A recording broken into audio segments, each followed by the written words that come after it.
All right, good morning, everybody. Welcome to the Eastside Regional Action Plan meeting. My name is Kai Roldan. I work for SB Act, and I'm joined here today by our Executive Director, Rich Sander. And I want to thank our City Council member, Wendy Santa Maria, for showing up today. We appreciate you always coming to these meetings. And we're going to start off with some slides here. I'm just going to share my screen.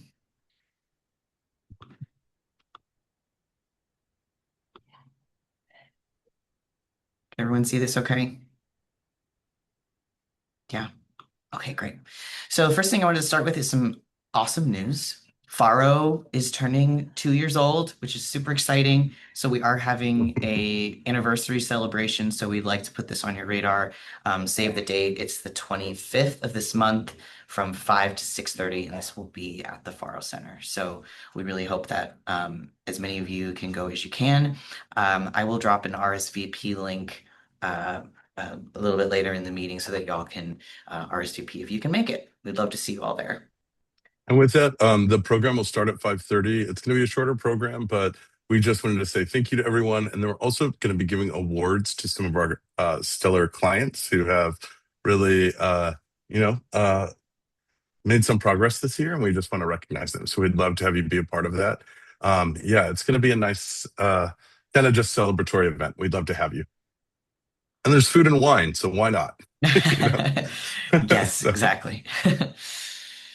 All right, cool. Thanks, Rich. That's awesome. thank you. And then just a reminder that our next meeting will be the day after the 2-year anniversary, so 10 a.m.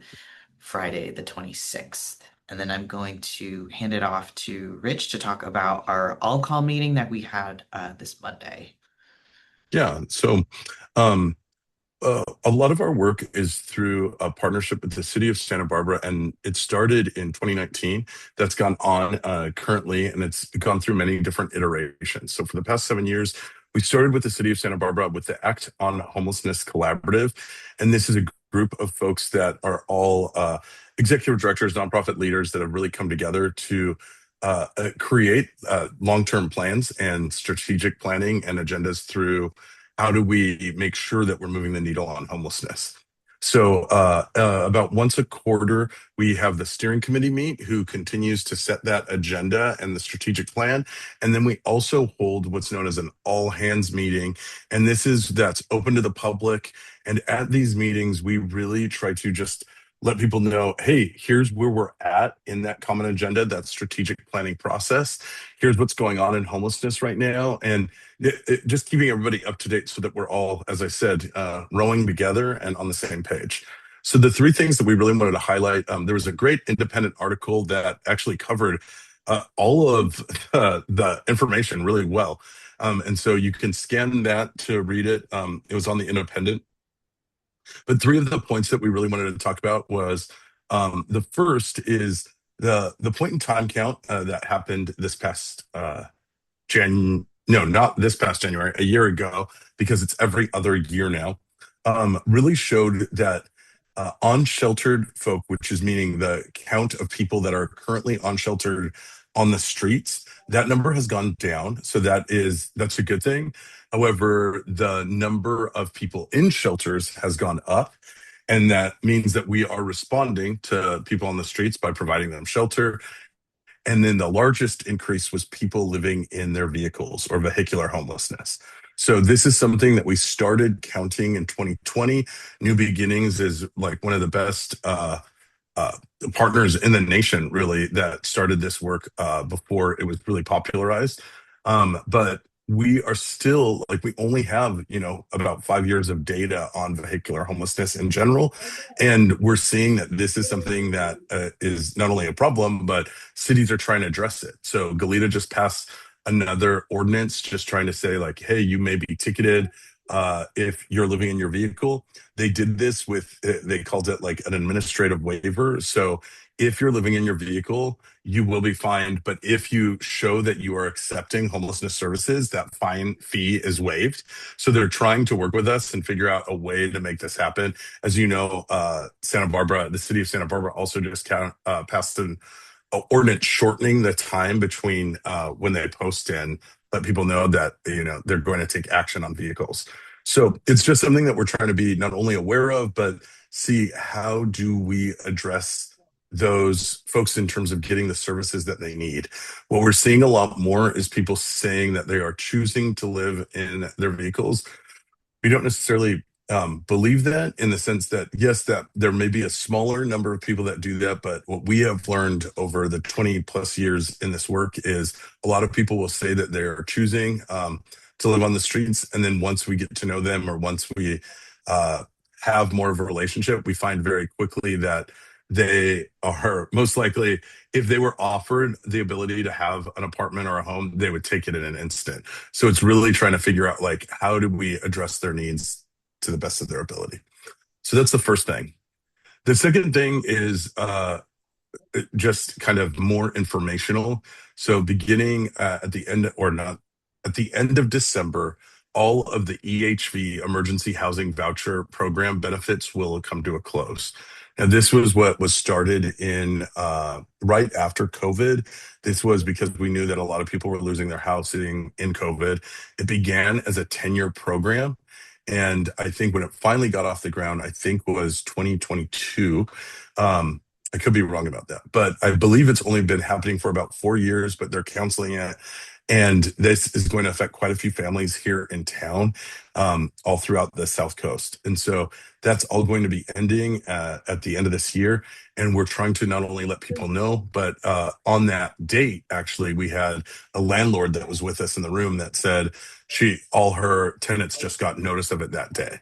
So this is something that we're just trying to make people aware of, and seeing how do we get people connected to services as much as possible because of that. And then the last thing are EBT and SNAP benefits changes. And those changes actually went in effect just 11 days ago on June 1st.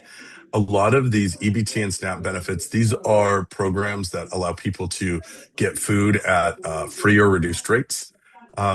What's changed mainly around this is a lot more reporting measures. So if you were receiving SNAP benefits, typically you would report every 3 to 6 months on how you're doing in terms of, are you looking for work? Are you still employed? Things like that. That's changed. So as you can see, that new requirement is you have to work, volunteer, or have school or training for 80 hours a month. I believe you have to report on this either monthly or every other month. So it's a lot more reporting. And what we are acutely aware of is, typically when requirements like this come into play, it just because of the administrative process around it, throws a lot of people out of the program. So already we're hearing from service providers that a lot of people on the streets are just hungrier because of everything that we deal with, rising costs of food and etc. And we're trying to connect them into programs, but we are again trying to raise the alarm, because we know that this is happening, and we'll probably see the results of this in 2 to 3 months. So there's more information on all of that. That's all available there. You could use the QR codes for either of those if you'd like more information about it. We're trying to let you all know about that, because if you are a landlord, or you know people that are landlords, the EHV program may be important. And just to see that we know that there's a lot of our service providing agencies that are really focusing on this food requirement and benefit. If we could go back to the last slide, thank you. And we may have another slide on this, but the third piece is actually the best news that we had to share at that meeting, and that is Good Samaritan's housing problem solving hotline. So one of the biggest, contributors to homelessness is that people fall in at all, and we are really trying to work in prevention now. And so this has been one of the biggest launches of working to prevent homelessness. And at this number, 805-621-6882, you could call it 24/7. They'll have somebody either, personing the phone during work hours, or they'll call you within, as soon as they can, within 24 hours. This isn't like a quick fix. They will interview you. They will try to see your situation, but it's answered by someone that is specifically involved in some form of case management, and they have access to dollars and programming to help someone stay housed. So if someone is thinking that they're unable to pay their rent, or they know they're losing their job and they're not sure what to do, they could call this hotline and find services available to them, whether that be through, like I said, dollars or programs or service providers, so that they're not losing their housing. We know that if we could keep people housed, not only is it way less expensive, and when I say way less expensive, I mean by leaps and bounds, to keep somebody housed than losing housing and then trying to get them back in.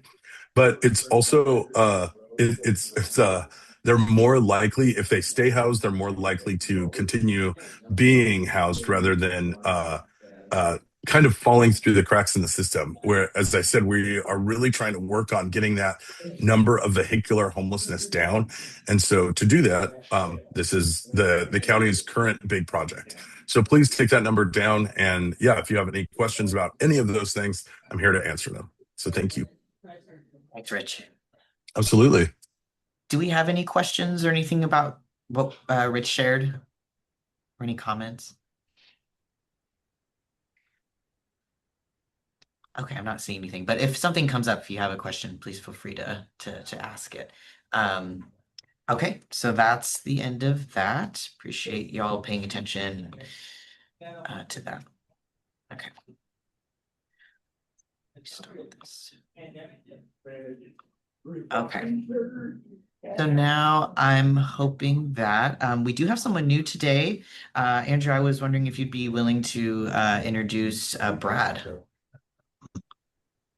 Yeah, thanks, Kai. So as some of you may know, a little while back, Code had a sad loss with Dwight Falding, who was a long time member of our team. He passed away after a long battle with cancer. Um, so definitely a sad loss for the city and our team. But as we've worked to build ourselves back, we had a good vacancy, and we are happy to welcome Brad Klein to our team, who you can see here on this meeting. He is going to be a code enforcement officer, just like myself and Brian and some others that have appeared on this meeting.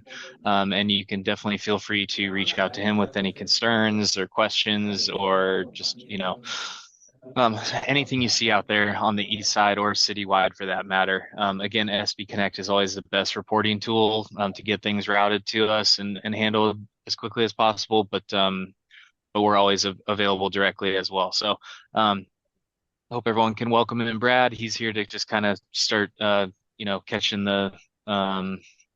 catching the drift, I would say, on what's happening on the east side, and kind of how these meetings help us address the issues, related to homelessness. So I'll have him, Brad, if you want to just quickly introduce yourself, and then maybe you can put your contact info in the chat. That'd be great. Yeah, thank you, Andrew. Just hi, everyone. I'm I've been with the city for quite a while. I'm coming over from the downtown parking, just pretty much downtown Santa Barbara team. So I do have some experience with what's going on throughout the city. Yeah, if there's anything that comes up, just let me know, and I'm gonna help out however I can. Awesome. Thanks, Brad. Welcome, Brad. Yeah, welcome. Thank you. Thanks. All right. And then let's move on to any updates from Carrie from the city. Hello, no specific updates from the city. We are working on getting the next fiscal year plan for homelessness in general all settled, and June is just slipping by us here as the 12th. So we had planned to have a big presentation in August that is laying out our plan for the next year. And so between now and August, we'll have more details. Awesome. Thanks, Carrie. Yeah. And then at this point, I think I'll open up the meeting if there's any community questions and concerns. I don't see too many. I'm not sure if there is anyone that's. I don't see our regular community members on the call, but um, I'm not familiar with Ashley, so I'm not sure if you're a community member. Hi, this is Ashley. I will be providing the CityNet summary report for our outreach team. Perfect. Thanks, Ashley. Okay, we'll get to you in just a second. Thank you for introducing yourself. I'm still learning everybody's name. Okay, well, we'll come back to that if there are any community members who come back on the call. Then let's start with Ashley then with CityNet. Great. So our outreach team continues to engage and assist individuals experiencing homelessness in the areas of 500 East Yananali, 300 North Milpas, 300 West Montecito, and 800 Cacique and State Street. We have observed an increase in the number of individuals experiencing homelessness at the 300 North Milpas location and are actively providing outreach support and services. Outreach requests in the surrounding areas are also being addressed. And within the past few weeks, we have had two successful housing placements with an additional one currently in progress for the Falding. We're also working directly with Mercy House to provide residents with case management services. Awesome. Thanks, Ashley. And then let's move on to Megan from Mercy House. Good morning, everyone. I do not have any updates today, but I do want to thank the SBAC team for that. Um, what we just discussed. There was an awesome event. I'm so glad I went. I think I learned a lot, and I think it was really useful for people that aren't part of what we do to hear everything that's happening and how we're addressing the homelessness. So thank you so much for doing that, you guys. It was awesome. Of course. Yeah, thanks for coming. Let's go to Andrew with code enforcement. Yeah, thanks, Guy. From the code enforcement side, the east side, we continue to address the impacts along East Yananali and the underpasses. Very routine cleaning taking place there. We had a large cleanup yesterday along East Yananali to address some issues we had at the labor line and then also down across from the rescue mission. So it's a constant challenge in that area. We see a lot of movement, a lot of, new faces coming and going. So basically making it a part of our daily routine to be down in that area, as well as the other, Cacique and Milpas underpass areas. Other than that, we have seen that uptick along the 300 block of North Milpas as well. It's been challenging for us because there's just some trash concerns that we've addressed and some abandoned shopping carts and things like that. But we haven't seen any like what would be a formal encampment established with like a tent or a structure or anything like that. So keeping an eye on it, but doing what we can within our wheelhouse. But otherwise, different concerns down along the waterfront and things are do pop up as we move into the summer season and the weather gets nice. So we're just kind of keeping tabs on all the different locations and people as they sort of move with the warming weather. So That's great. Thanks, Andrew. And then Lieutenant Beltran. So just like Andrew said, we focus on a lot of similar areas, the underpasses, and one continues to be, I don't know about a challenge, but something that we're trying to focus some efforts on is the areas along the freeway down there by Dwight Murphy, the zoo, and all the way on by Coast Village, because a lot of the construction has displaced some folks that were kind of camping out there. And then there's been some other issues regarding thefts and stuff at the construction site, probably related to these issues. So we've just been trying to focus some efforts out there. That's kind of been one of the primaries. And issues that we were seeing on Old Coast over there on the east side by the tennis courts, some of that stuff has kind of cleared up. I don't think that we've had much issues recently, like we had the previous month or two. Um, and that's it. Other than this last month was a little bit tough for us because we had a lot of missing people from our team for a variety of work related and some personal stuff, but we have pretty much our entire team back now, so hopefully that'll be good. And it didn't affect our service in any way. We were able to utilize other resources to help, but um, we're feeling. Awesome. Thank you. And then I am just right now dropping the link for the Faro 2-year anniversary to RSVP. So if you can make it, again, it's June 25th from 5 to 6:30. So we look forward to seeing some of you there. And is there anything else that anyone wants to share before we wrap up?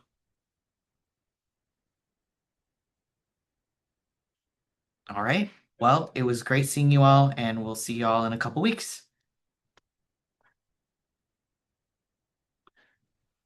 Thanks all.